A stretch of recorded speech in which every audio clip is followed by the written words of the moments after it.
Hello, I'm Jim Cornwall, and this is the WalkingPost.com podcast.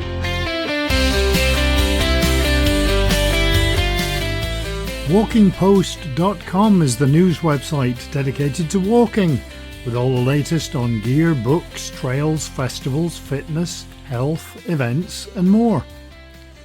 This podcast is number 31, and it's going out on October the 17th.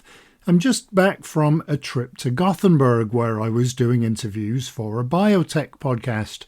I've been to Sweden plenty of times, but never to Gothenburg. It's a really nice place, definitely worth a visit. I think the two highlights were seeing allegedly the world's biggest cinnamon buns, and the other highlight was seeing a Reliant Robin.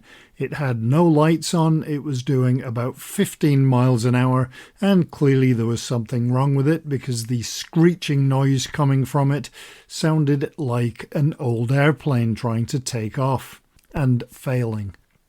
I managed to get a couple of long walks in, including the first couple of stages of the Gotteleden, a long-distance trail that starts outside the tourist office in the middle of the city, and which goes past the stadium and into the suburbs very quickly.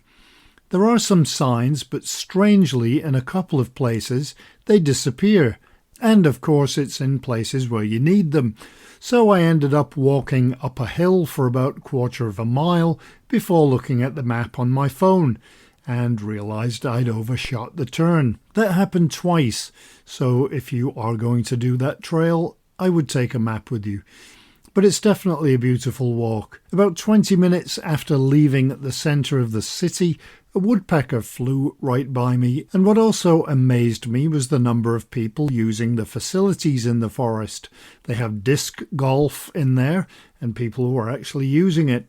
There were dozens of families using the mountain bike trails, and those exercise stations that you see were all full of people actually using the equipment and exercising. So definitely a trail I'd like to revisit and complete in its entirety. Easily doable in about 5 days, and there are places to stay along the route. Not sure I'd do it in January though, but who knows. At least it will be quiet. On a personal level, I also found quite a lot of used CDs in the charity shops, and one of those charity shops was like a department store. It was across 4 floors. Anyway, I digress as always. Because of being away, I'm now miles behind on everything else, but we do have an interview, and it isn't from Sweden. I do have lots of interviews from Sweden, but they're all on biotech, and that's not really appropriate for this podcast. Let's move on and see what's special about October the 17th. It is Pasta Day, Clean Your Virtual Desktop Day, which I could use. It's also International Day for the Eradication of Poverty, and I hope all those multi-millionaires are taking note. It's also Loud Shirt Day, something that I used to do quite often when I was in a band, and now not so much. For me, loud now means 2 colours, or maybe a logo. It's the day of the first Open Golf Championship, which I know about because I walk past the sign quite often in Prestwick. When you look through all the things that happen today, it's generally related to war and disasters, unfortunately. And if today's your birthday, you share it with Evel Knievel and George Wendt, who was, among other things, Norm in Cheers. Anyway, to this week's podcast. Last time we had a conversation with Oisin Lennon, CEO of Danu Sports in Dublin. This week we're talking about a book covering the Yukon Quest in Canada.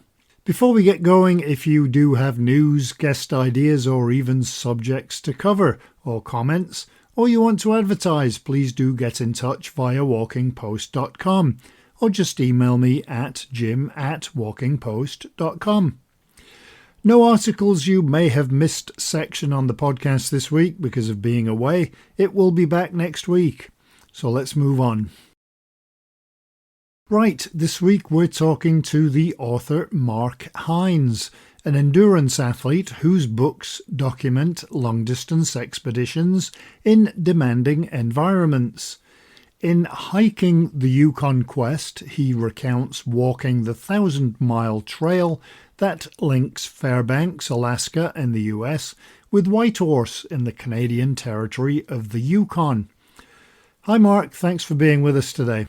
Maybe you could give me a bit of background on what you do and also what led you to being in Canada in the first place, maybe. Sure. I got into ultra endurance racing a long time ago, and that was just off the back of seeing something on television and thinking, oh, I'll have a go at that, which took me to the Sahara Desert, and then finished a 7-day race there and heard about a race in the Amazon and went and did that one. And by the time I'd gone out there, I'd heard about this race in the Yukon in Canada, so I'd already signed up for that.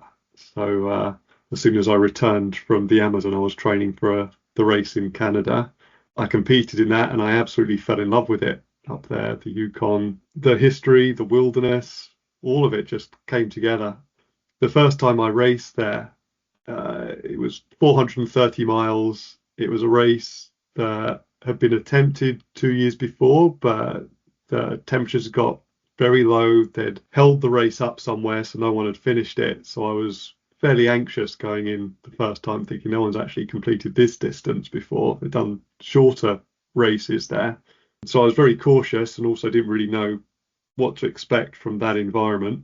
So the first time was easy going, and I went back afterwards to really compete and ended up doing that race 3 times.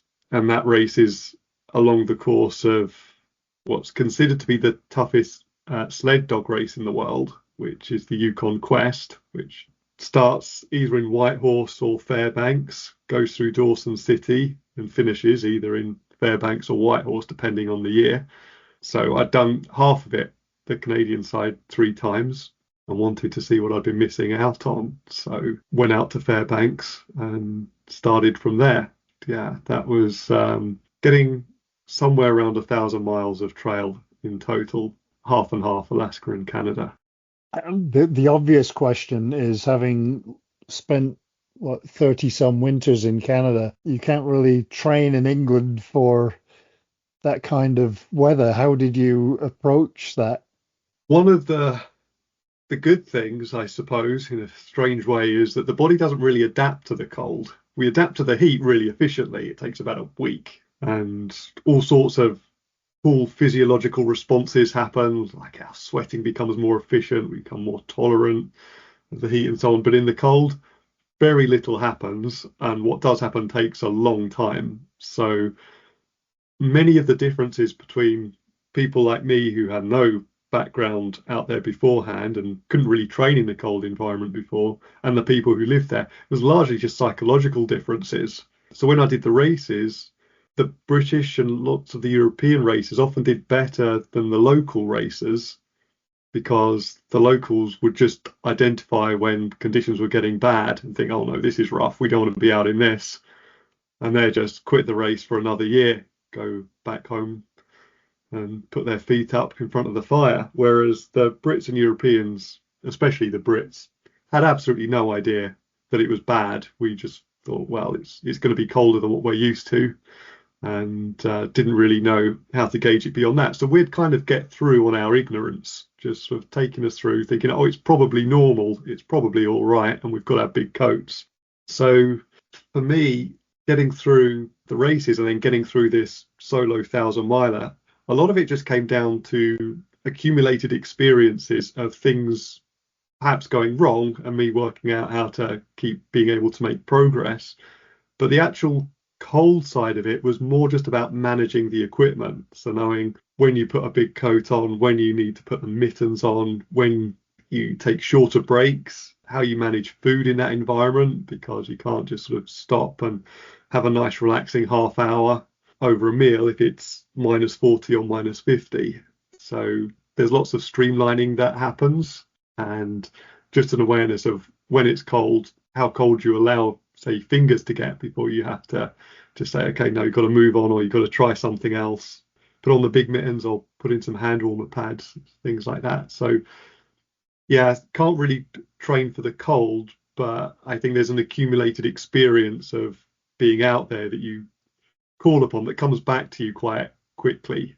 Self-preservation in a lot of cases, I think. Yeah, yeah. Nothing beats that first 24 hours of coming from the UK and just stepping out to -20 or -30 or something, because it's such a shock. And about the only adaptation that's going to happen is that you feel a little bit more comfortable during that first 24 hours. You just sort of accept that that's what the temperature is. Your core temperature can drop a little bit and it just becomes normal for you.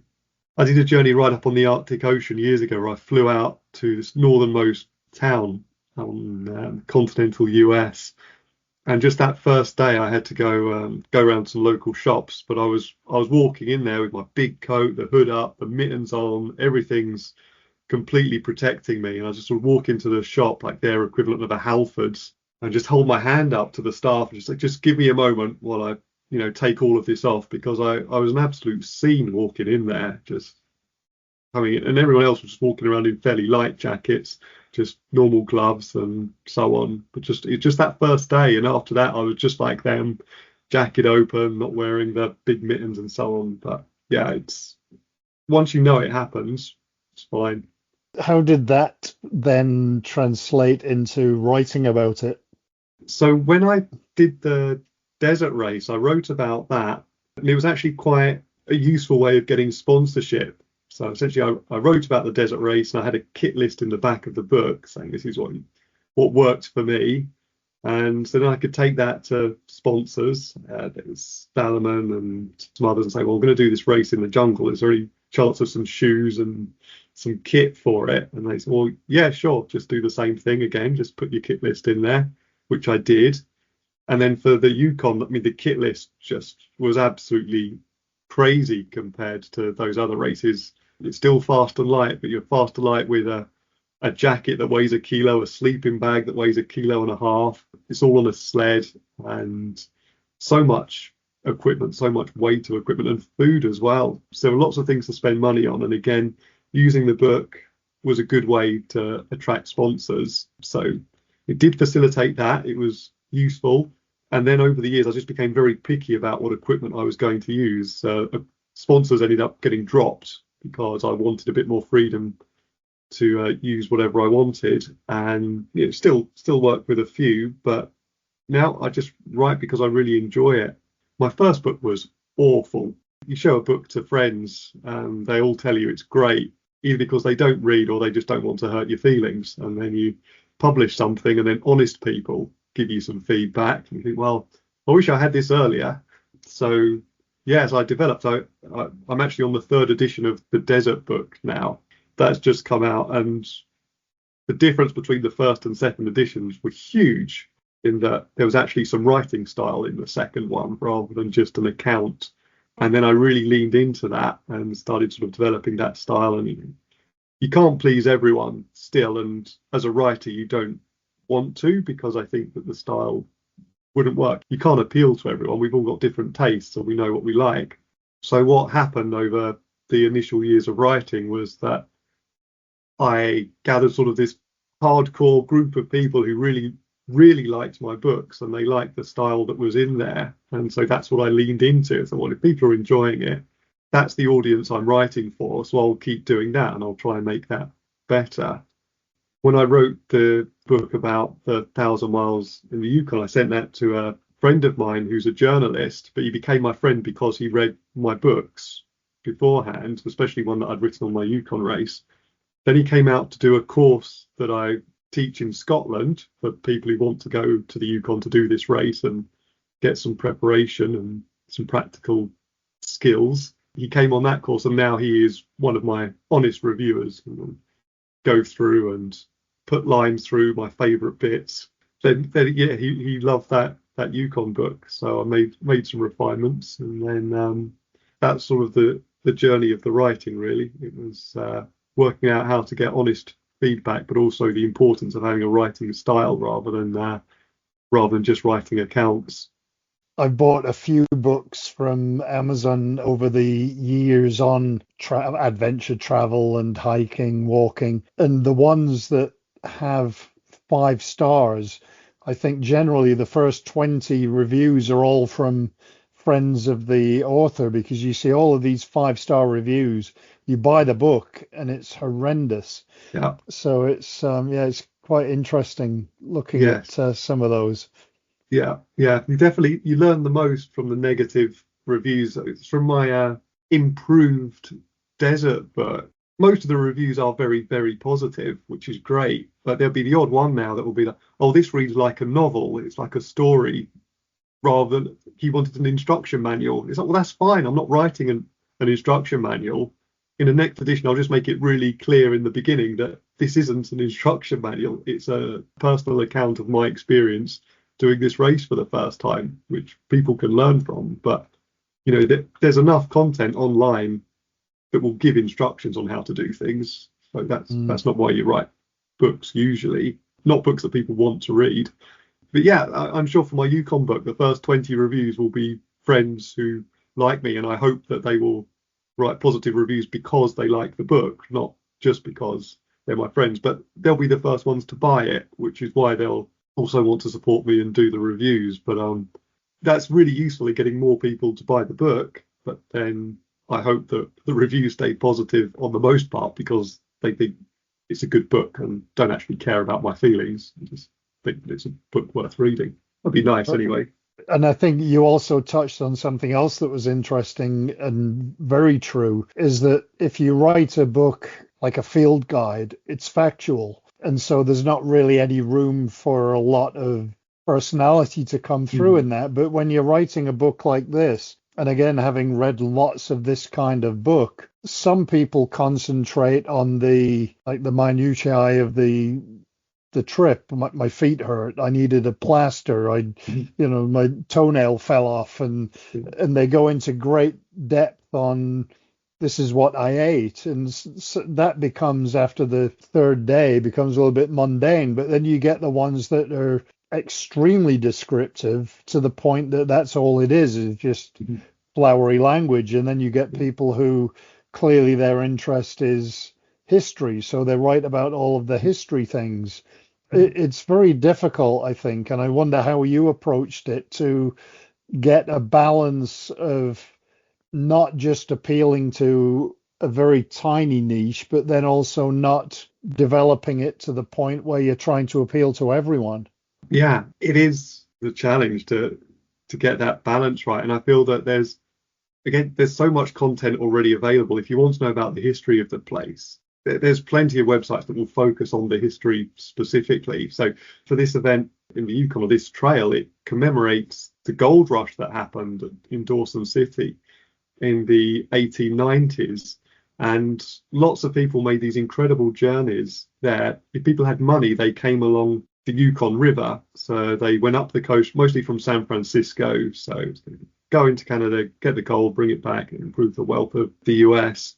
People were traveling from San Francisco up the coast and then coming along the Yukon River. So they were all on boats the whole way. And if you had money, that's exactly what you'd do. If you didn't have money, you'd only go up as far as Skagway, and then you'd come across the White Mountains, and there'd be these incredible stories of hardship. People had to bring in huge quantities of kit and food with them that was checked at the border. And it was just horrible. There were just so many incredible accounts of people and horses dying just on this initial 60 odd miles crossing the mountains. And they get to Whitehorse and they'd build rafts to continue along the river, and a lot of the rafts would get broken up almost instantly when they reached the first rapids, and then they'd be on foot. And they'd even be told, oh, you can hike it in a season. And some people will be out there for years trying to reach Dawson City going along this trail.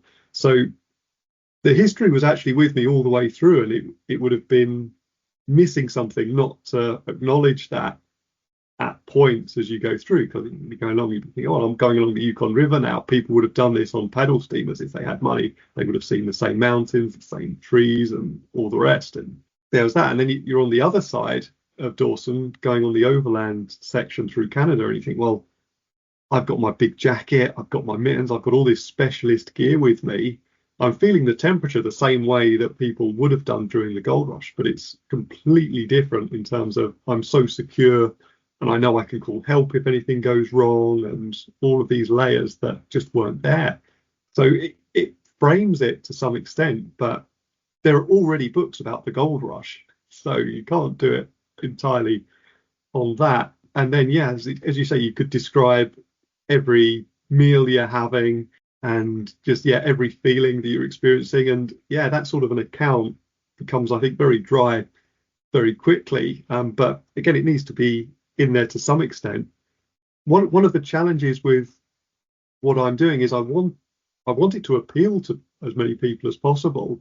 But my background from coming through the races and doing this with a sled, and I'm wearing trail shoes, it could be -50 and I'm wearing what appeared to be a pair of trainers. And that's absolutely appropriate because I'm moving fast. My body and my feet are generating plenty of heat. So it's not an issue unless I stop for a long time. But even locals get confused about that because they mostly just walk around from a heated home to a heated car to a heated place of work, or they're on their skidoos which have got heating blasting over their feet, and they're still wearing these huge bulky insulating boots because they're not moving their feet, so they just want to retain heat. But you couldn't walk very far in those without getting blisters and all sorts of issues. So it's things like that that I sometimes forget isn't obvious to someone who has a hiking background, but they've never pulled a sled for 40 miles a day or whatever in snow and icy conditions. But at the same time, there are people who have come from the racing background who know exactly what that's like, and I can't spend pages and pages going through it. So I have to try and get the information across so it's accessible to people and I'm not alienated readers without really laboring points and boring people to tears and detracting from the story as well, with that sort of information. So it has to sort of be in there. And something that comes up in that book on a couple of occasions, possibly 3 occasions, is me ranting about people I've met who have just infuriated me with their ignorance. Because the first person was someone who was a musher for the dog race. So he'd competed in the Yukon Quest and finished before and done very well. And then he was in as an official, and I met him at one of the race checkpoints. So I was doing it solo, but I left a week ahead of the dogs. So they were overtaking me at some point, and I was in amongst all of that race infrastructure, and I was meeting people. Some of them I'd met before, and some of them just, the first thing they'll do is they'll look at your feet. Or this person had commented that there's not much sympathy, people going out into the wilderness here, staying in a bus, for example, hunting moose and dying while you're out there. And so they're referring to sort of these folklores, these stories, and having these incredible assumptions that because I was out there on foot, I was doing something I had no experience of. Whereas this was a musher. He knew exactly what the environment was like. And he must have known there was a race that took place for people on foot. And he could have just considered that I've already done 300 miles. And this wasn't my first rodeo as it was. I'd already done thousands and thousands of miles in other races and expeditions. But just this immediate thought of, I'm not going to try and understand what I'm looking at. I'm just going to reject it. So that sort of thing I, again, leaned into as an opportunity to kind of show that there is this ignorance. It's not just from people who have no experience of what that cold is like, because they're used to English winters or European winters. Like even people who live out there are unaware of how other people spend their time for leisure. So it was really mixed. It was things like that. It was one person told me, well, he looked at my water bladder, so a 3-litre water bladder, which I would wear between my base layer, and I had like a mid-layer jacket that was fairly insulated, but it was very breathable. So the bladder is getting all this heat from my body as I'm moving. And he looked at it and he said, oh, that won't work up here.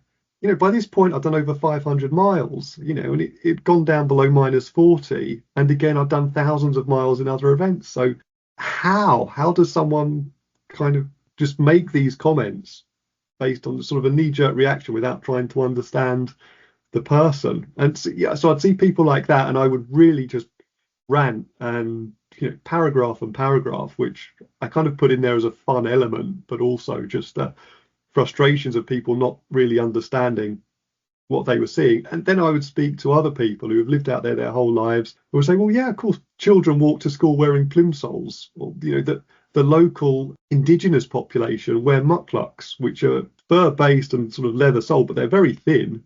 And again, it's walking around and you generate heat. So yeah, you'd have both. You'd have the people who understand and the people who don't, and you don't want to alienate people back home. So you just sort of have some fun. There were lots of different elements that I tried to put in, but the main thing I wanted to get across actually was the beauty of the environment I was moving through. That's why I go out there all the time, and it's for that and that aloneness and enjoying it.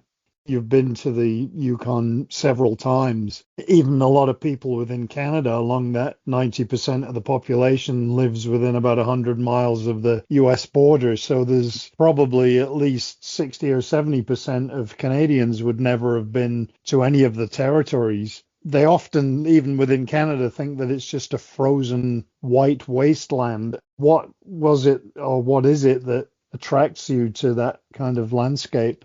And that's, yeah, such an interesting point, because I have a Yukon friend whose job it is to try and encourage other Canadians to go to the Yukon. And he says, yeah, it's frozen in the winter, and in the summer it's just full of mosquitoes. So it's just two seasons. And then people will ask me, why do I like the cold so much? You know, well, I've hardly ever been cold while I'm out there. It's a cold environment, but that's when it's at its most beautiful, I think. The routes that I do wouldn't work outside of the winter. It needs to be when the rivers are frozen, when all the swamps and marshes are frozen, so you don't even know that sort of swampy ground is there. But outside of the winter, it would all be impassable. So it has to be done in the winter. When you're moving, you're generating heat, so you're as warm as you could be anywhere else. So the layering system's a little bit different, but I'm only wearing like 4 layers on my top, even if it's minus 50.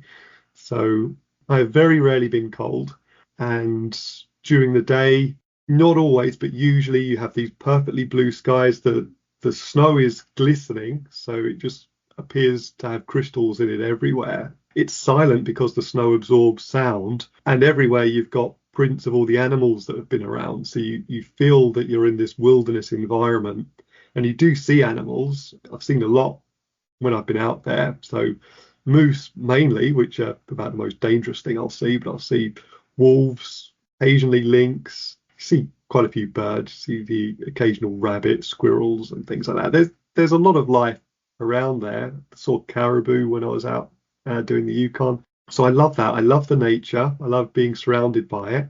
I'll tend to travel within a certain limit of comfort that I'm happy with. So I'll have either a single skin tent or just a bivy bag. What I realised is if I'm sleeping in a bivy bag, then I spend a lot of the night with my eyes open, looking at the sky. Often there's the northern lights, so that's absolutely incredible experience. It's amazing to be gazing up and seeing that.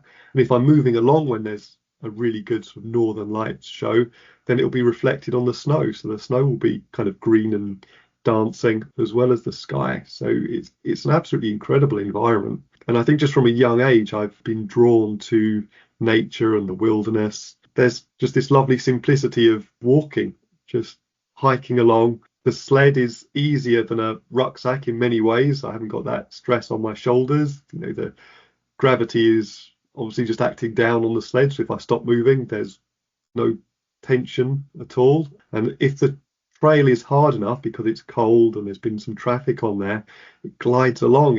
It's all very straightforward most of the time. And aside from, a few exciting moments here and there where things don't quite go to plan, the rest of it's really straightforward. And you just this simple life, just every day, all you have to do is walk. And in amongst that, you need to eat, you need to stay hydrated, and you need to look after yourself. It's just this absolute simplicity of life's priorities, and it's wonderful. Because of the length of it and because of that relative similarity in landscape, I would assume that it's quite easy to forget what you've done on any given day. How did you record what you were doing so that you could write about it later? So I would have a little digital camera with me. So I'd use that for taking photos or video clips, and I'd occasionally just record sort of diary notes at the end of the day, either using that or using my phone, whichever was to hand, just doing that and doing a little voice recording. So I'd do that at the end of each day, and then as soon as the trip was finished, then I'd write out the notes, looking at the route, and yeah, just looking at my photographs as well. And yeah, it was really just that first couple of weeks after getting back where I get all the notes written out, listen to all the voice recordings, and put it together, and then yeah, develop a first draft from all of that. Are there things that when you get back you think, oh yeah, I remember that, and you'd forgotten completely? Yes, definitely. And the most obvious kind of example I have of that was actually from one of the races that I did there rather than this big trip. But on one of the races, I got charged by a moose in the last 13 miles of this 430-mile race. And it completely went from my mind. It was obviously very present at the time it was happening. But as soon as the event was over, I somehow forgot about it. And it was when I was being driven back to the start point along the highway and I saw two moose run away from the side of the road, I had this flashback and the whole memory returned to me. But if I'd been sat down at the finish line and asked to do an interview then, it wouldn't have featured because, yeah, you need days sometimes to process it and allow the memories to come back because there's so much going on that a lot of it gets lost. So it takes a while to process. That's something else that needs some describing as well, is you can't describe to somebody who's never seen one the size of a moose. Yeah. They just think it's a horse with antlers, I think. But Yeah, it's you have to think of a very big Shire horse, or, dray horse. I mean, they're really big, and they can push over like the pickup trucks, and they're so stupid. If they see you on the trail, they will just assume that you're going after them rather than you're moving along the trail. And the reason the moose are on the trail is because it's the easiest surface to move over compared to the very deep snow all around the compacted trail. So yeah, they just become very aggressive, and they're the most dangerous animal. They'll kill more people than anything else up there in the winter, just out of defensiveness. So you see them, you spend a lot of time sitting in snowbanks waiting for them to go by. like, do you have a plan, or is it more spontaneous in terms of the way that you approach it? So I suppose when I'm doing it, I'm trying to think about whether it's a day I'm writing about or if it's a section between like cabins or between towns. And I don't necessarily have a structure beyond that. And it will stay quite dynamic because going back to your earlier point, you don't want to kind of write about every meal you're having, but there might be something interesting about a particular meal that makes it worthwhile. So it could be on one occasion during this event, I was sat down at the side of an airfield, and the only thing that would have shown you was an airfield in the winter was just it was very, very flat and compacted, but there was nothing else. I think there might have been maybe something to show you there was a boundary there, but I sat there, I was aware of that, and then the first of the dog teams overtook me. So that was a break worth talking about because things were happening there. But that was a third of the way through. So early on, sort of during the first couple of chapters, I want to get as much across that explains the environment and will help the reader understand what I'm actually doing. And then after that, yeah, it's picking out the points of interest that need to come in that I won't necessarily know in advance. It'll be as I'm putting it all together and thinking about how it flows into other things.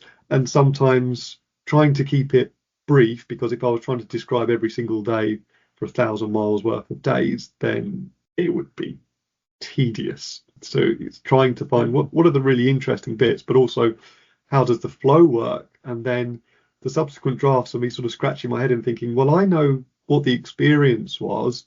Is the reader going to understand it from this? Because there'll be incidents like frostbite where I describe it at the time and how frustrating and angry I was.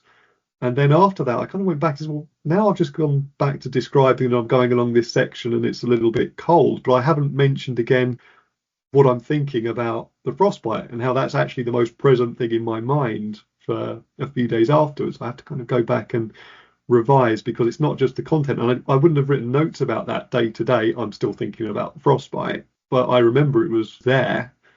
So it's that I want the reader to have as much of an experience kind of similar to my own as possible. I want them to feel that they're kind of with me on the trail and they're having the same sort of thoughts, that they could really put themselves there and think, well, logically, this is what you're thinking. If I didn't have that information, it would be very confusing. Did it just fix itself? Did it suddenly become not a problem? Why aren't you concerned about it? It's a bit of a chicken and egg question, but do you take on challenges in order to write a book, or do you take on a challenge and then decide that it is going to be a book? So I do the challenges because that's what I'm passionate about and I love it. And the books are kind of in there because they help facilitate it. It helps me to be able to afford to go back there. It helps people know that this is what I do. So I can use it to help get people on my courses if they want to go out and do the races. So it's all part of it. But it's not as important now because I work full time. I'm not kind of trying to find every little avenue to generate revenue. So it is less important than it was when I was starting out, but it is something that I really enjoy. So I know that for the really big projects, I want to write a book, and I know that there are some people at least who will be very happy to read them. And yeah, at the moment, I've got another book coming out in a couple of months, which is about the Iditarod race. So I did that last year, but it's another 1,000 miler. So one of my kind of claims, or like the story, is that I'm the first person to have done both of those 1,000 mile routes, which is kind of a nice thing. As far as I'm aware, I'm the first person that's done that, the Yukon Quest, on foot. There was a German a few years before me who had gone out there, but for some reason he didn't start in Fairbanks. He started at the next town along and missed a bit. It's a bit weird. I don't kind of shout about it too much because I raced with him.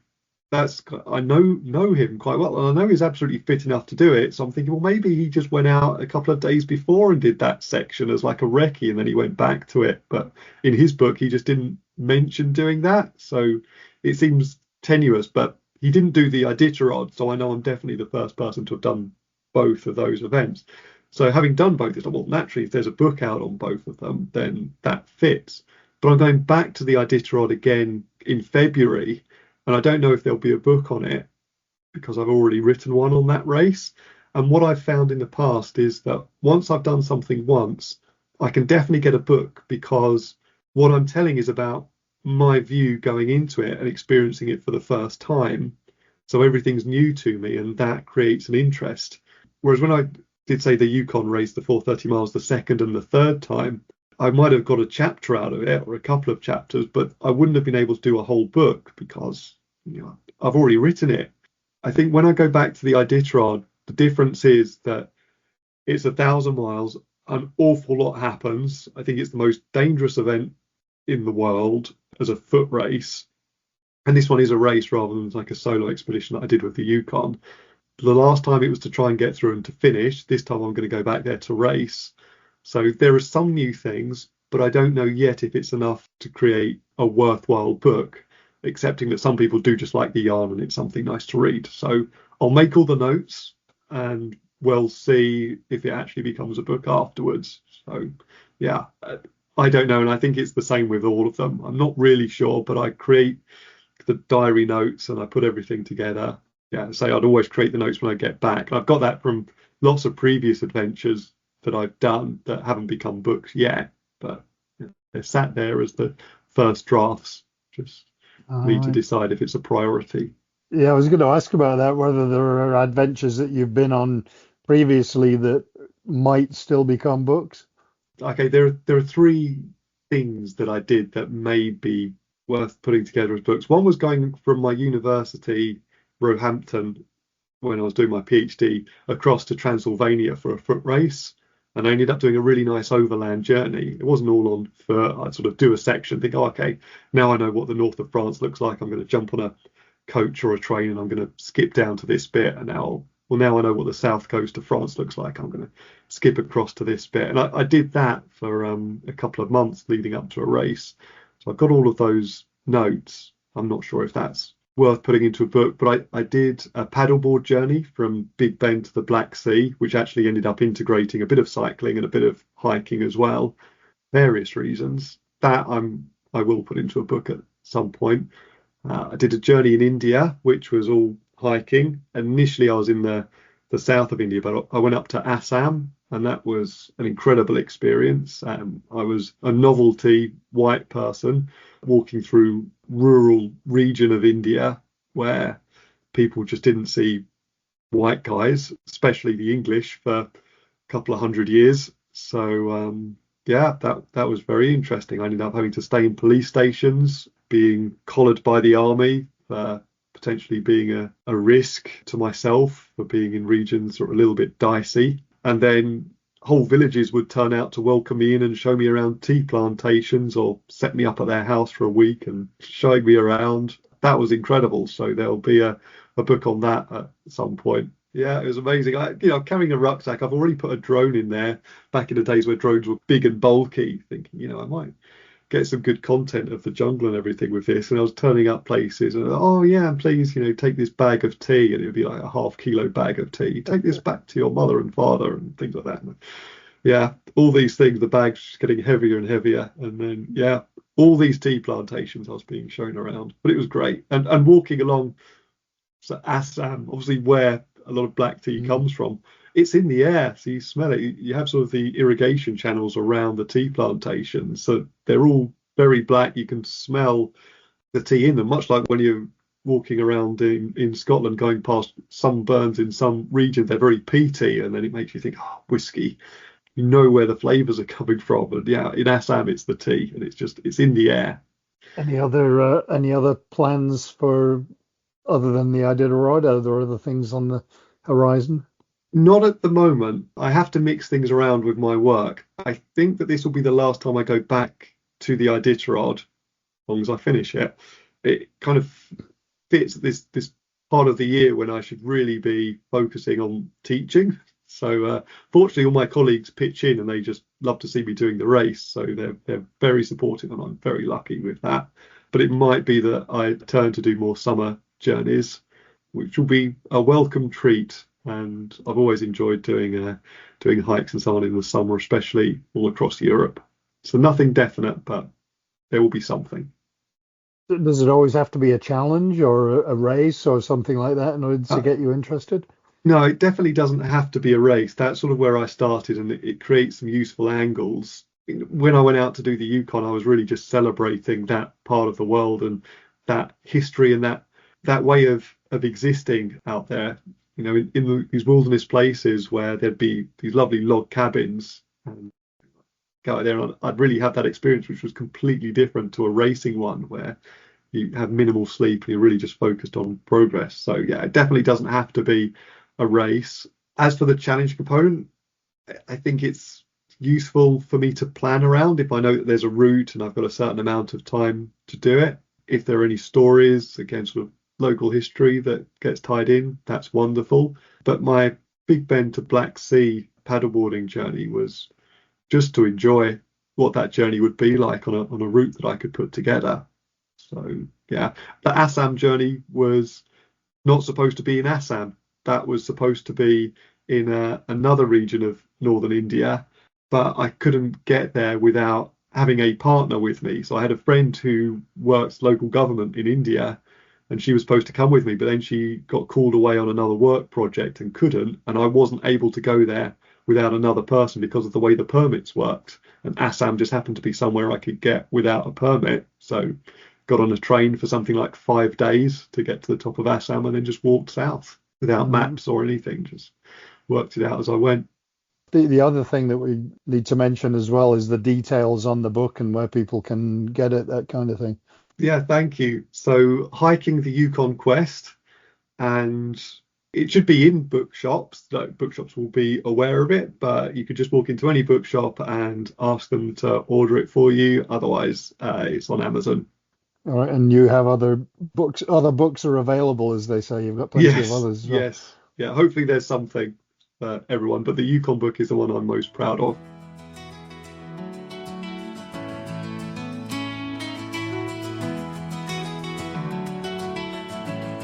Obviously, if you listen to the podcast regularly, you'll know I spent most of my adult life in Canada, and people do think it is a frozen wasteland, especially in the north. I can't say I ever really liked that freezing weather though, although mainly I associate winter there with the hour that it took me to clear the driveway and trying to find the car in it and thawing it out so that I could go out and drive on wonderfully icy roads. And then of course the snowplow would go by the end of the driveway and shove half of it back in again. I can feel my blood pressure rising again just thinking about it. Next week, hopefully, we'll be talking about a somewhat sunnier climate and someone doing a long-distance walk in Australia. If you do have news or suggestions for podcast guests, please do get in touch through jim@walkingpost.com. I think this weekend, Saturday, looks decent, so we may be out filming and hopefully it's not too windy, so we can get some aerial footage to go along with the walking. So I hope you enjoyed this week's walkingpost.com podcast, and I hope that you have a great week, hopefully with a walk involved if the weather is good, or even if it isn't.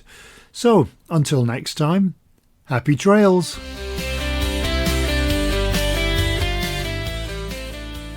Walking Post from walkingpost.com is an Air Coastal Media Limited production.